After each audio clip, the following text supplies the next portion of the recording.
श्रम के पूर्ति फलन सप्लाई ऑफ लेबर फंक्शन के निरूपण को कंटिन्यू करते हुए, derivation of supply of labour function को हम कंटिन्यू करते हुए और कुछ क्वेश्चंस, कुछ सवाल लेते हैं ताकि ये कंसेप्ट आपके अच्छे से क्लियर हो जाए। एक क्वेश्चन है कि यदि उपयोगिता फलन u equal to 48L plus LY minus L square, ये एक उपयोगिता फलन है, तो श्रम का पूर्ति फलन निरूपित करके उसकी प्रमुख विशेषताएं बताइए। ठीक है, तो दो बातें हैं। इस उपयोगिता फलन की सहायता से आपको श्रम का पूर्ति फलन निकालना है और श्रम के पूर्ति फलन की विशेषताएं बतानी है। एग्जामिनेशन में आपसे यह अपेक्षा की जाएगी, या तो विशेष रूप से बता देगा कि उपयोगिता जो है अधिकतम करण की विधि से श्रम का पूर्ति फलन निकालिए, या नहीं भी बताता है तो कोशिश आपको ये करनी चाहिए कि उस विधि से ही आप हल करें, या फिर आप चाहें तो सरल अधिकतम करण की विधि से भी हल कर सकते हैं, लेकिन वो ज़्यादा ठीक है। मैं आपको दोनों विधियों से इसका डिराइव करके श्रम के पूर्ति फलन को निकाल कर बताना वाला हूँ। तो पहली विधि सरल अधिकतम करण की है। जैसा मैंने पिछली बार बताया था कि फलन को W की फॉर्म में ले आइए। हमारे पास उपयोगिता फलन u equal to 48L plus L into Y minus L square है, और ये आपको पता है कि T बराबर W प्लस L होता है और L equal to T minus W आएगा। ये आप जानते हैं, और एग्जामिनेशन में भी आपको ख़ास तौर से ये लिखना चाहिए, जिससे कि एग्जामिनर बिल्कुल नज़र डालते ही समझ जाए कि हाँ, ये विद्यार्थी इस कंसेप्ट को समझता है। खैर, तो उपयोगिता फलन में अब L की जगह T माइनस W रखेंगे तो U इक्वल टू, और Y की जगह हम R इंटू W रखेंगे, क्योंकि कुल आय जो है वो होगी मजदूरी की दर और कार्य के घंटों के गुणनफल के बराबर। ठीक है, तो U इक्वल टू 48, अब L की जगह T minus W plus T minus W और Y की जगह R into W minus T minus W का होल स्क्वायर। ये हो गया। अभी कुछ किया नहीं है हमने, बस हम आप एक तरह से इसको सेट कर रहे हैं अपने लिए। हमें अब आगे चलिए। U इक्वल टू, ब्रैकेट खोल दीजिए, 48T माइनस 48W प्लस, अब ये ब्रैकेट खोलेंगे तो RTW minus RW square minus, अब इस ब्रैकेट को खोलिए, पहले तो अंदर खोल ले तो ज़्यादा ठीक है, ब्रैकेट खोलने से पहले स्क्वायर को क्लियर कर लें भाई। आपको a माइनस बी का होल स्क्वायर जो है उस सूत्र का आपको प्रयोग करना है। तो a square plus B square minus 2ab होता है। यहाँ t माइनस W का होल स्क्वायर जब आप खोलेंगे तो t square plus W square minus 2TW होगा। WT नहीं लिखा मैंने, क्योंकि अक्सर विद्यार्थी विदाउट टिकट की तरफ चले जाएं, हैं, T इंटू W लिखा है मैंने। जब उसको ब्रैकेट को खोलेंगे और माइनस से जब मल्टीप्लाई होगा तो निकल के आएगा, क्योंकि प्लस तो माइनस में हो जाएगा, प्लस इंटू माइनस तो माइनस हो जाएगा, और माइनस इंटू माइनस प्लस हो जाएगा। तो minus T square minus W square plus 2T into W, ये हो गया फलन। अब हमारा अभी तक हमने ऐसा कुछ भी नहीं किया है, प्रक्रिया नहीं शुरू की है। एक तरह से जो है पूर्ति फलन निकालने के लिए अधिकतम करण की विधि के लिए हमने फलन को तैयार किया है। अब क्या करना है, हम जो उपयोगिता फलन है इसका W के सापेक्ष में अवकलन। देखिए यहाँ पे पहले चीज़ तो ये नज़र डालिए कि कोई वेरिएबल कितने, सिर्फ W वेरिएबल है, R कांस्टेंट है, मजदूरी की दर निश्चित है, T भी कांस्टेंट है, समय 24 आवर है, और एक W है। तीन चीज़ें हैं, तीनों में दो कांस्टेंट्स हैं और W वेरिएबल है। तो एक सरल अवकलन हम यहाँ करेंगे, तो du by dw equal to, अब जहाँ जहाँ W है वहाँ वहाँ चले जाइए, बस सीधा सा है। बाकी तो कांस्टेंट का तो डिफरेंशिएशन W के रेस्पेक्ट में 0 हो जाना है, तो इसका तो 0 हो जाएगा। यहाँ W है तो -48, यहाँ पे भी W है, प्लस RT, यहाँ पे भी W, -2RW, यहाँ 0 हो गया, इसका -2W और इसका +2T इक्वल टू 0, क्योंकि du/dw इक्वल टू 0, इसको 0 के बराबर। फर्स्ट ऑर्डर कंडीशन ये है कि प्रथम क्रम का अवकलज जो है 0 के बराबर हो, तो रखिए 0 के बराबर, रख दिया। अवकलज निकाल कर उसको 0 के बराबर रखा है। अब आप देखिए W को एक तरफ ले आइए, तो माइनस चिन्ह के साथ है ये, तो माइनस चिन्ह को बाहर ले लिया, 2RW प्लस 2W हो जाएगा, 2RW plus 2W equal to, और बाकी को एक तरफ रख लीजिए, माइनस चिन्ह है क्योंकि इधर जब ले जाएंगे तो ये माइनस हो जाएगा, और बाकी -48 प्लस RT प्लस 2T ये हो गया। या जो भी आप करें, W को एक तरफ रख लीजिए, सीधा सीधा सा। अब देखिए 2W कॉमन आ रहा है इनमें, तो 2W कॉमन जब आपने लिया तो R+1, अब माइनस से तो माइनस कैंसिल हो जाएगा इसलिए वो ख़त्म हो गया, R+1 यह ब्रैकेट में बचा, इक्वल टू यहाँ पे देखिए यहाँ कॉमन आ रहा है T, तो T को कॉमन लेके R+2, और ये 48 अंदर ब्रैकेट के अंदर माइनस है तो माइनस चिन्ह बच गया है, इसका -48 ये हो गया। W चाहिए हमें वर्क आवर्स चाहिए, वही तो श्रम की पूर्ति को दर्शाएंगे, तो W अब इसमें भाग दे दीजिए, या पूरे समीकरण में 2 गुणा R+W से इसको विभाजित कर दीजिए, जो भी आप उचित समझें वो कर लीजिए, मतलब ये है मेरा सीधा सा।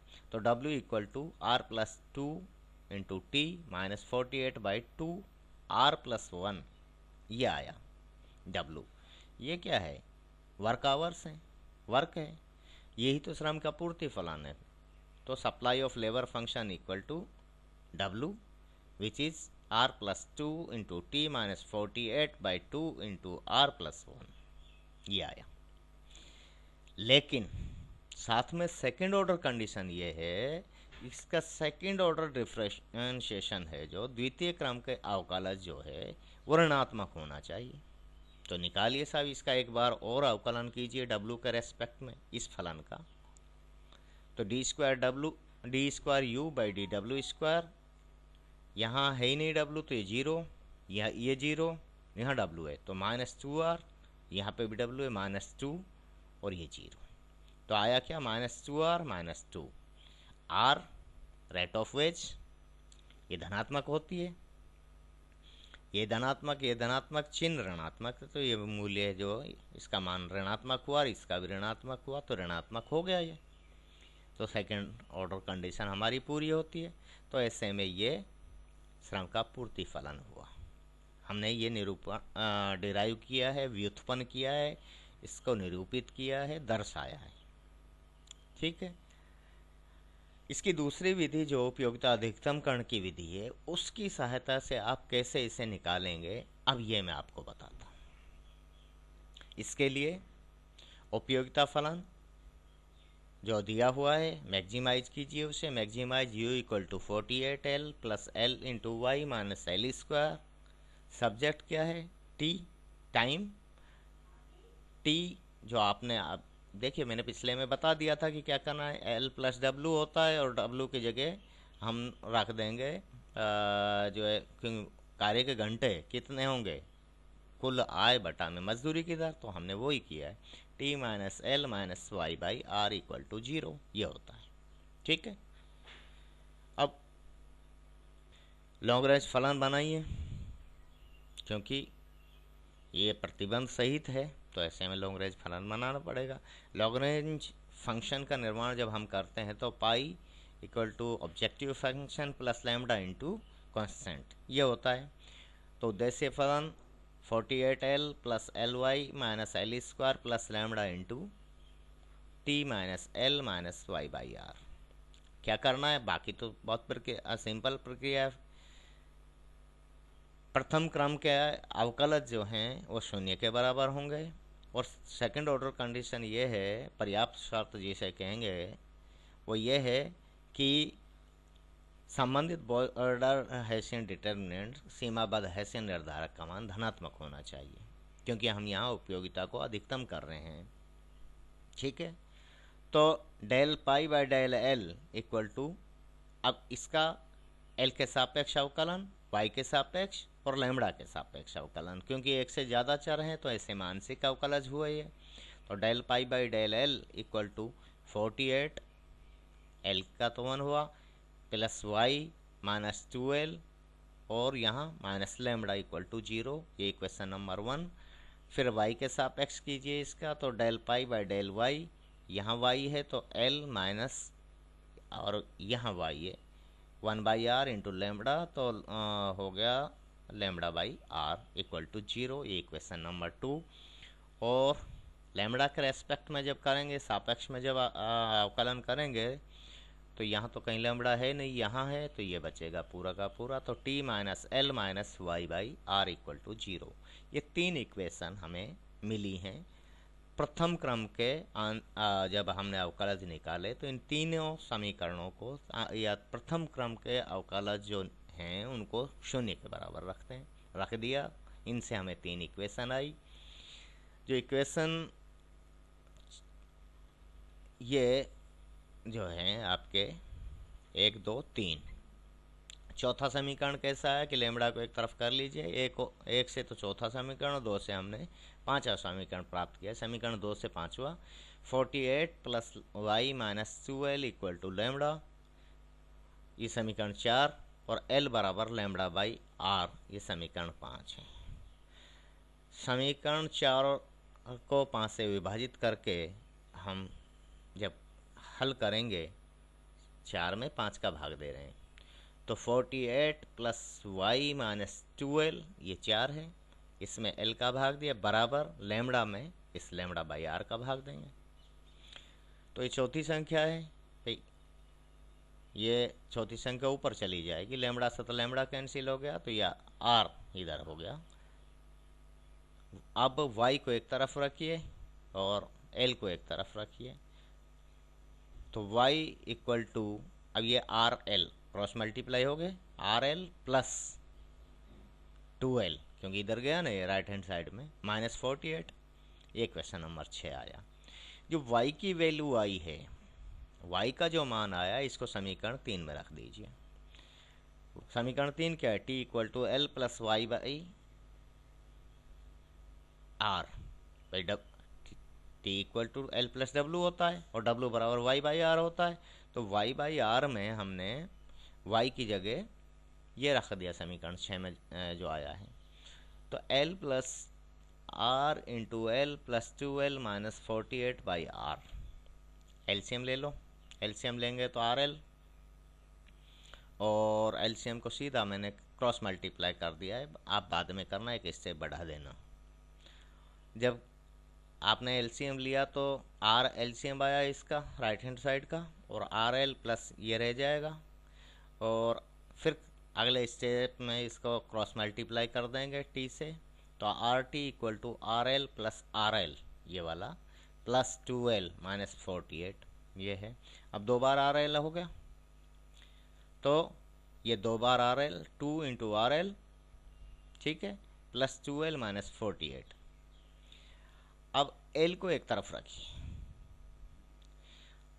यहाँ आइए, अब देखिए यहाँ 2l कॉमन आ रहा है, इनमें 2 आ रहा है एक कॉमन और एक l कॉमन है, तो 2l को हमने बाहर रख लिया, r प्लस 1 r यहाँ रहा है, इसमें रह जाएगा 1, तो r प्लस 1 माइनस 48, ये तो ये रह गया, और इक्वल टू आर टी। 48 को भी उधर ले जाइए, एल एल एक साइड रखना है हमें, 2l into R plus 1 equal to R T plus 48, और l बराबर जब निकालेंगे तो R T plus 48 by 2 into R plus 1, ये आया। और वर्क आवर्स जो हैं टी से एल लेज़र घटा दीजिए, टी माइनस एल होता है, 24 घंटे में से जो कार्य के घंटे चाहिए तो हमें आराम के घंटे घटाने होते हैं, तो टी में से एल जब घटाएंगे तो एल जो आपके पास ये रहा, तो T minus R T plus 48/2 into R plus 1। अब एलसीएम जब आप लेंगे, एलसीएम लेंगे तो 2t, भाई ये 2 यहाँ से जा रहा है ना, 2t आर प्लस 1 है, ये ब्रैकेट में है, माइनस, अब इसके नीचे तो है इसलिए ये इसका भाग इसमें एक बार गया और ये इससे गुणा करेंगे तो ये माइनस चिन्ह तो ये रहा माइनस आर टी, और ये माइनस भी इससे भी मल्टीप्लाई हो रहा है तो -48 ये आ गया। W equal to 2 into R T plus 2t, bracket खोला है मैंने यहाँ, minus R T minus 48/2 into R plus 1। अब देखिए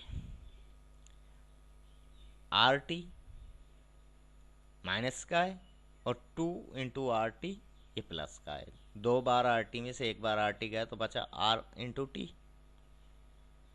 plus 2t -48/2 into R plus 1।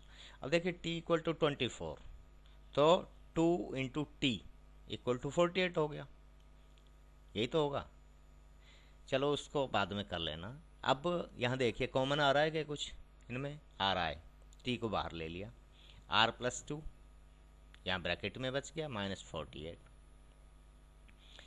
By 2 into R plus 1। ये क्या है, वर्क आवर्स यानी सप्लाई ऑफ लेबर फंक्शन, यही हमने सरलाधिकरण की विधि से प्राप्त किया था, वही सप्लाई ऑफ लेबर फंक्शन है जो उपयोगिता अधिकतमकरण की विधि से आया। तो दोनों समान होंगे, ये ध्यान रहे, दोनों ही विधियों से, चाहो आप कोई सी भी विधि काम में लो, दोनों से हल एक ही आना चाहिए। सेकंड ऑर्डर कंडीशन ये है कि संबंधित सीमाबद्ध हैसियन निर्धारक का मान धनात्मक हो। मतलब सेकंड बॉर्डर हैसियन डिटरमिनेंट कैसे ज्ञात करें, अब यहाँ पे हम कि जो हमारे इक्वेशन 1, 2 और 3 हैं उनको एक और बार डिफ्रेंशिएट कीजिए एल, वाई और लेमड़ा के रेस्पेक्ट में। फर्स्ट को करेंगे तो फर्स्ट रो आ जाएगी, सेकंड को इन तीनों वेरिएबल से करेंगे तो सेकंड रो, और थर्ड को करेंगे तो थर्ड रो, तीसरे इक्वेशन को करेंगे तो थर्ड रो आ जाएगी, जो ये निकल के आ गई। अब बॉर्डर हैसियन डिटरमिनेंट का मान ज्ञात करने के लिए प्रथम पंक्ति के अनुसार विस्तार कर दीजिए। जब आप विस्तार करेंगे, अब देखो ये मैं आपको काफ़ी समझा चुका हूँ, तो ये अब आपकी प्रैक्टिस में हो जाना चाहिए। -2 को बाहर रखेंगे और इसके सेकंडज जो बनेगा, कोफैक्टर्स निकल के आएंगे, वो 0 -1/r -1/r 0 से 0, ये मल्टीप्लाई इस तरह से होते हैं, माइनस इंटू माइनस और एक और वो माइनस, तो ये माइनस हो जाएगा 1/r और 1/r, ये एक दूसरे से मल्टीप्लाई हो 1/r², लेकिन क्योंकि बाहर माइनस जो है और ये भी अंदर माइनस का होगा, तो माइनस इंटू माइनस प्लस होगा, 2/r² हो जाएगा। इसी तरह से इसका निकालेंगे और या इसका निकालेंगे तो ये वैल्यूज़ जो आएंगी, इनके मान आएंगे 2/r² plus 1/r plus 1/r। अब एलसीएम जब लेंगे तो ये 2/r हो जाएगा, 2/r² प्लस 2/r, तो 2/r को जब आप कॉमन लेंगे, 2/r को, तो 2/r जब कॉमन लिया तो 1, और इसमें 2/r को बाहर लिया तो 1/r बचा, तो 1 प्लस 1/r। अब r क्या है, वैसे तो यहीं क्लियर हो रहा है, आगे चलने की ज़रूरत ही नहीं है, फिर भी आप सरल करना चाहें तो r रेट ऑफ वेज है, जो कि हमेशा धनात्मक होगी। चूँकि ये धनात्मक है, बाकी सभी जो वैल्यूज़ धनात्मक हैं, तो ऐसे में बॉर्डर हैसियन डिटरमिनेंट धनात्मक होगा।